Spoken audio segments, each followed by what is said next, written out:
نماز میں سورت سے پہلے اعوذ باللہ مکمل اعوذ باللہ من الشیطان الرجیم کیوں نہیں پڑھ سکتے؟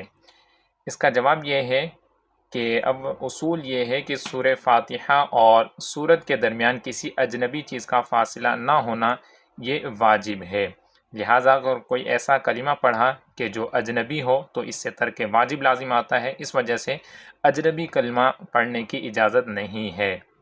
اب کیا اجنبی ہے اور کیا نہیں ہے؟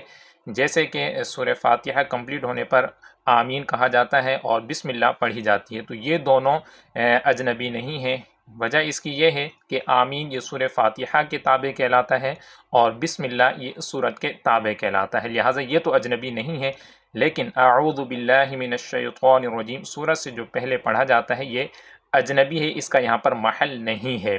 اس وجہ سے اگر کوئی شخص سورت شروع کرنے سے پہلے اعوذ باللہ من الشیطان الرجیم مکمل پڑھتا ہے تو سورہ فاتحہ اور سورت کے درمیان اجنبی کا فاصلہ نہ ہونا والا واجب ترک ہونے کی وجہ سے سجدہ سہو لازم ہو جائے گا، یعنی اگر بھول کر یہ انسان نے پڑھ دیا تو ایسی صورت میں سجدہ سہو لازم ہو جائے گا اور آخر کے اندر سجدہ سہو کریں گے تو نماز درست ہو جائے گی۔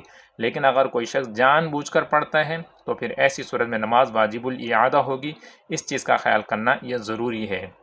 بعض لوگ یہ سورہ فاتحہ یعنی جو سورت ہے اس سے پہلے اعوذ باللہ اور بسم اللہ یہ پڑھتے ہیں، تو لہٰذا اگر جان بوجھ کر پڑھ رہے ہیں کہ سورت سے پہلے یہ پڑھنا چاہیے تو پھر ایسی صورت میں ان کی نماز واجب الاعادہ ہوگی۔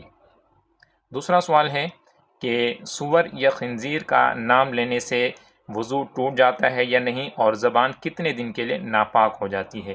کل ہی کسی دوست نے یہ مسئلہ پوچھا ہے، تو یاد رکھیں کہ جس طرح کئی اور چیزیں عوام کے اندر غلط مشہور ہیں، اسی طرح سے یہ والا مسئلہ بھی غلط مشہور ہے کہ سور یا خنزیر اگر زبان سے بولا تو زبان بھی ناپاک ہو جائے گی، اگر وضو تھا تو وضو بھی ٹوٹ جائے گا۔ یہ بالکل غلط نظریہ ہے۔ اگرچہ سور نجس العین ہے، ناپاک ہے، لیکن اس کا مطلب یہ نہیں کہ اگر زبان سے خنزیر بولا یا سور بولا تو وضو ٹوٹ جائے گا اور زبان ناپاک ہوگی، ایسا ہرگز نہیں ہے۔